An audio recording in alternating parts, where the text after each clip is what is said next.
Hello students, আশা করি তোমরা সবাই খুব ভালো আছো। Welcome to our channel confident English with Partha sir. আজকের এই tutorial West Bengal board of secondary এডুকেশনের ক্লাস 5-এর ছাত্রছাত্রীদের জন্য। আর আমি অনিন্দিতা ম্যাডাম চলে এসেছি তোমাদের আজকে রিভিশন লেসনের পার্ট 3 নিয়ে। আমি এর আগের ক্লাসগুলো করেছি, আশা করি তোমরা সবাই দেখেছো। যদি কেউ মিস করে যাও তাহলে তোমরা confident English with Partha sir এই চ্যানেলে যাবে, সেখানে ক্লাস 5-এর যে প্লেলিস্ট আছে সেখানে দেখবে আগের ভিডিওগুলো আপলোড করা আছে। সবাই দেখে নেবে, বুঝে নেবে, তাহলে তোমাদের পরবর্তী অংশগুলো বুঝতে সুবিধা হবে। আর আজকের এই ক্লাস করার পর তোমাদের যদি এই ভিডিও ভালো লাগে তাহলে অবশ্যই লাইক করো, কমেন্টের মাধ্যমে জানিও কেমন লাগছে। এবং যারা যারা এখনও পর্যন্ত confident English with Partha sir চ্যানেলটাকে সাবস্ক্রাইব করোনি তারা কিন্তু সাবস্ক্রাইব করে নিও পরবর্তী ক্লাসগুলো অ্যাটেন্ড করার জন্য। চলো আজকে তোমরা চলে এসো পেজ নাম্বার 6। পেজ নাম্বার 6, এইখান থেকে আমাদের অ্যাক্টিভিটি 5 থেকে আজকের ক্লাস শুরু হবে। অ্যাক্টিভিটি 5-এ কি করতে বলেছে দেখো, choose the right word from the ones given in brackets.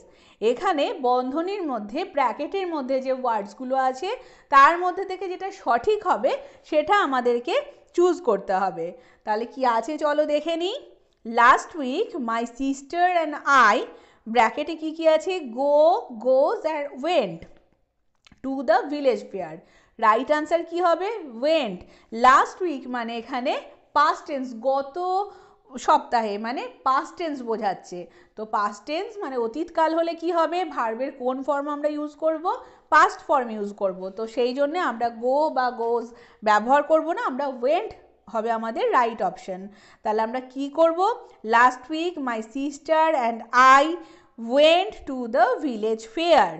They are, বন্ধনীর মধ্যে আছে were oblique was oblique are, right answer হবে were. There were many shops, there were many shops. My sister wants, wanted, want to take a ride in the giant wheel. Right answer কোনটা হবে, ভার্বের কোন form হবে, past form হবে, wanted. My sister wanted to take a ride in the giant wheel. We, তারপরে আবার ব্র্যাকেটে কি আছে, বট বাই বাইজ, বাই তার পাস্ট ফর্ম হচ্ছে বট, আমাদের রাইট আনসার হবে bought. We bought tickets for it.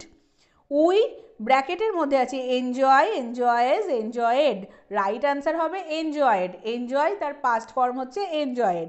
We enjoyed the ride. তারপরে দেন উই, ব্র্যাকেটের মধ্যে আছে ate, eat, eats food, right answer কি হবে এট। এট হচ্ছে ইটের পাস্ট ফর্ম, ইট ভার্ব মানে খাওয়া, তার পাস্ট ফর্ম হচ্ছে এট, রাইট আনসার আমাদের এট হবে। There we ate food. It was getting late so we went back home. Okay, আমি আরেকবার বলে দিই। Last week my sister and I went to the village fair. There were many shops. My sister wanted to take a ride in the giant wheel. We bought tickets for it. We enjoyed the ride. Then we ate. It was getting late so we went back home. ওকে, এরপরে activity 6-এ একটা game আছে, একটা খেলা আছে, catch the thief, চোর ধরা, এইরকম একটা খেলা আছে।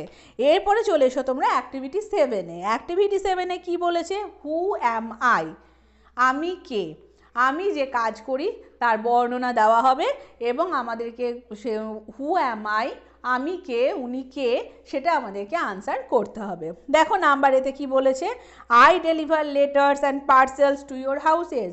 আমি কি করি, আমি তোমাদের বাড়িতে বাড়িতে চিঠি এবং পার্সেল পৌঁছে দিই। আই আমা, আমি কে, তাহলে আমি বাড়ি বাড়ি চিঠি নানান রকম পার্সেল পৌঁছে দিই, তাহলে আমি কে, আমি হচ্ছি পোস্টম্যান। তাহলে নাম্বার এতে কি হবে, পোস্টম্যান, আমি হচ্ছি পিয়ন। Number B, I assist doctors, আমি ডাক্তারদের সহায়তা করি। I look after the sick in a hospital, অসুস্থদেরকে হসপিটালে দেখি। আই আমা, আমি কে তাহলে, I am a nurse, number B হবে নার্স, আমি একজন নার্স।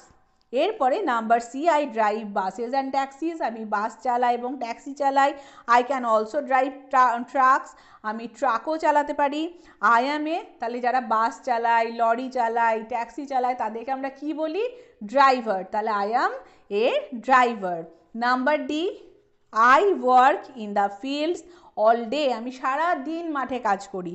আই গ্রো ক্রপস, আমি শস্য ফলাই, ফসল ফলাই। আই অ্যাম আ, আমি তাহলে কে? আই অ্যাম আ ফার্মার, আমি একজন কৃষক। ওকে, তাহলে আমাদের অ্যাক্টিভিটি 7 হয়ে গেল। এরপরে দেখো অ্যাক্টিভিটি 8। অ্যাক্টিভিটি 8-এ কি বলেছে? Change the singular numbers into plural numbers by adding S or ES or IES. One is done for you. এখানে দেখো দুটো কলাম আমরা দেখতে পাচ্ছি। এখানে বাঁ দিকের কলামে আছে সিঙ্গুলার এবং ডান দিকের কলামে আছে প্লুরাল। সিঙ্গুলার মানে এক বচন, প্লুরাল মানে বহু বচন। তো এই সিঙ্গুলার নাম্বার এবং প্লুরাল নাম্বার আছে, বাঁ দিকে সিঙ্গুলার নাম্বার দেওয়া আছে, সেগুলোকে আমাদেরকে প্লুরালে ট্রান্সফার করতে হবে। সিঙ্গুলার থেকে প্লুরাল আমাদের একটা করে দেওয়া আছে, যেমন প্রথমটা ব্যাট আছে, সেটা হবে ব্যাটস। কি অ্যাড করে প্লুরাল করতে হবে? এস বা ইএস বা আইইএস। জেনারেলি সিঙ্গুলার থেকে আমরা প্লুরাল যখন করি তখন সেই ওয়ার্ডগুলোর সাথে কোনোটার সাথে হয় এস বসে, বা কোনোটার সাথে ইএস বসে, কিংবা কোনোটার সাথে আইইএস বসে। ওকে, এটা হচ্ছে জেনারেলি। কিন্তু এর ব্যতিক্রম আছে, অনেক জায়গায় আমরা দেখতে পাবো, এখনই নয় পরে তোমরা দেখতে পাবে, যখন সিঙ্গুলার থেকে প্লুরাল করবে তখন দেখা যাবে যে সেখানে কিন্তু এস বা ইএস বা আইএস বসছে না, তা সত্ত্বেও সেটা সিঙ্গুলার থেকে প্লুরাল হচ্ছে। এটা পরবর্তীতে তোমরা দেখতে পাবে। এগুলো হচ্ছে ব্যতিক্রম।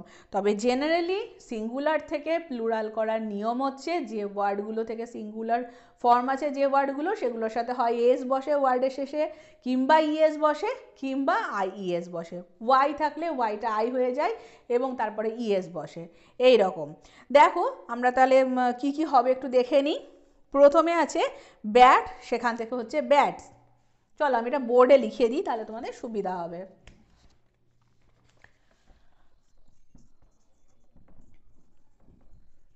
অ্যাক্টিভিটি 8।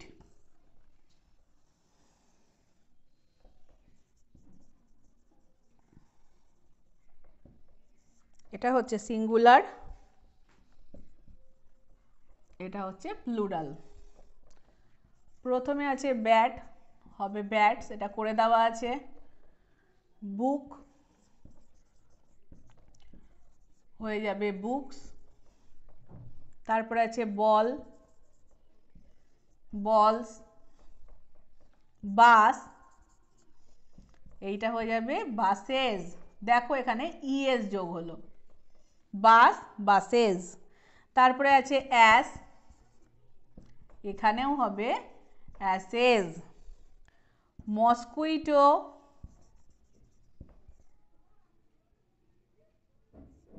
মসকুইটো, এখানে হয়ে যাবে মসকুইটোজ,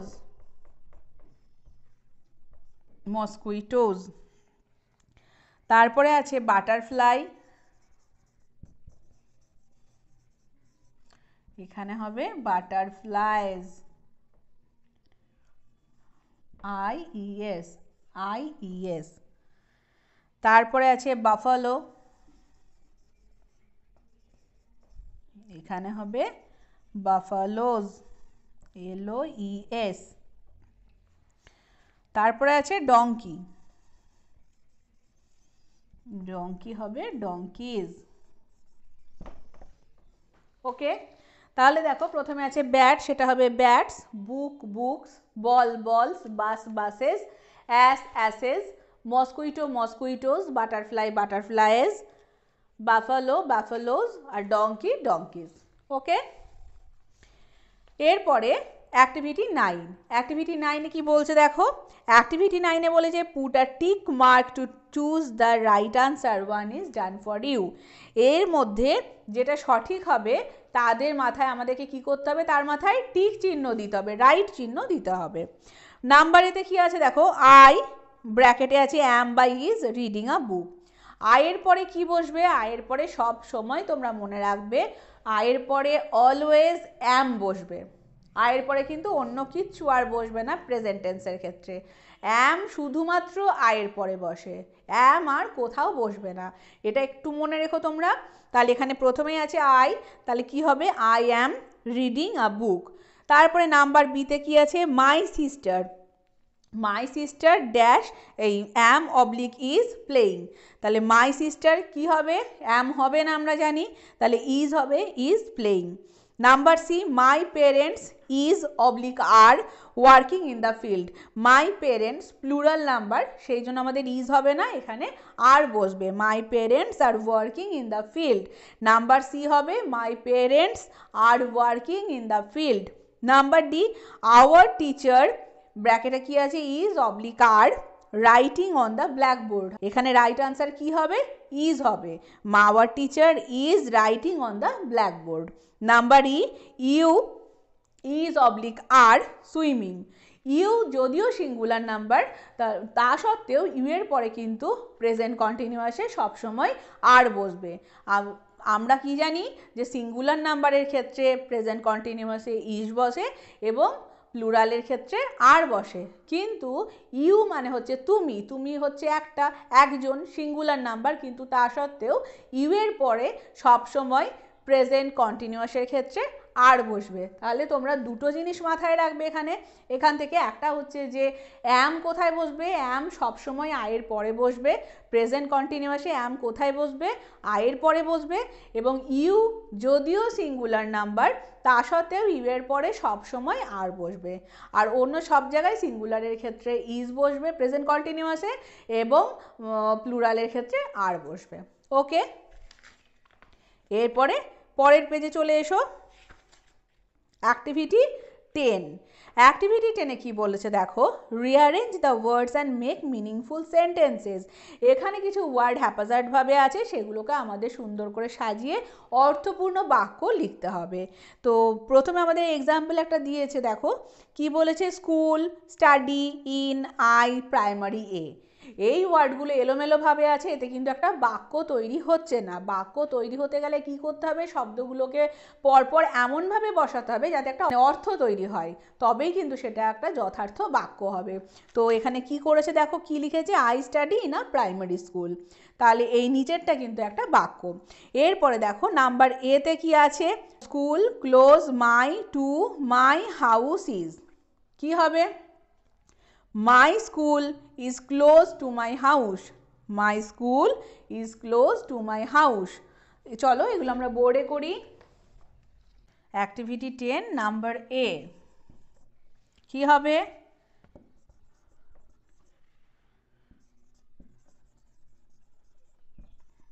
মাই school is close to my house. Okay, এরপরে নাম্বার বিতে কি আছে দেখো, I school go everyday to, I school go everyday to. এখানে আমরা কি লিখবো, I go to school everyday, I go to school every day. Number C, English to I study love, English to I study love. কি হবে বাক্যটা, I love to study English, আমি English পড়তে ভালোবাসি, I love to study English, I love to study English. Number D, my love teachers very me much, my love teachers very me much. এখানে কি হবে তাহলে, my teachers love me very much, my teachers loves me, my teacher love me very much.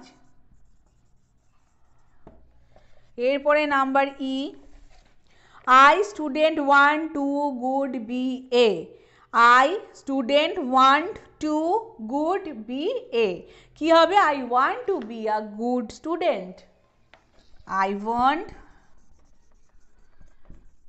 Two be a good student. Okay, চলো আমি আরেকবার তোমাদের activity 10টা বলে দিই। অ্যাক্টিভিটি 10 এইখানে দেখো নাম্বার এ তাহলে কি হবে, my school is close to my house, Number B, I go to school every day. Number C, I love to study English. Number D, my teachers love me very much. Full stop. Number E, I want to be a good student. Full stop. Okay? আর তোমাদের যদি লেখাটা বুঝতে অসুবিধা হয় তাহলে তোমরা হয় এই পেজটা স্ক্রিনশট নিতে পারো, আদারওয়াইজ তোমরা এটাকে জুম করে নাও, তাহলে দেখো তোমাদের দেখতে সুবিধা হবে। এরপরে অ্যাক্টিভিটি 11। অ্যাক্টিভিটি 11-এ কি আছে? Draw a picture of an action in which water is used. একটা ছবি আঁকো যেখানে এমন একটা কাজের ছবি আঁকো যেখানে জলের ব্যবহার আছে, এটা বোঝা যায়। Show it to your class teacher, tell your friends how water is being used in your picture. আর এই ছবিতে জলের ব্যবহার কিভাবে হচ্ছে সেই নিয়ে তোমাদের বন্ধুদের সাথে আলোচনা করো। এইটা তোমাদের হোমওয়ার্ক থাকলো। অ্যাক্টিভিটি 11টা তোমাদের হোমওয়ার্ক থাকলো। তোমরা একটা ছবি আঁকবে যেখানে জলের ব্যবহার হচ্ছে এবং সেই সম্পর্কে একটা সেন্টেন্স লিখবে। সেই পেজটার ছবি তুলে আমাকে কমেন্ট বক্সে দেবে, আমি দেখব, চেক করব এবং তোমাদেরকে আনসার দেবো যে কারটা ভালো হয়েছে। অ্যাক্টিভিটি 12টা বাকি থাকলে এখানে দুটো রাইটিং আছে, আমি রাইটিং দুটো নেক্সট ক্লাসে করাবো। তাহলে তোমাদের সাথে দেখা হচ্ছে রিভিশন লেসনের লাস্ট পার্ট নিয়ে নেক্সট ক্লাসে। সবাই ভালো থেকো, সুস্থ থেকো। আমার ভিডিও যদি তোমাদের ভালো লাগে তাহলে অবশ্যই লাইক করো, কমেন্টের মাধ্যমে জানিও তোমাদের কেমন লাগছে, এবং confident English with Partha sir চ্যানেলটাকে অবশ্যই সাবস্ক্রাইব করে রেখো পরবর্তী ক্লাসগুলো অ্যাটেন্ড করার জন্য। ওকে, সবাই ভালো থাকো, সুস্থ থাকো, টাটা।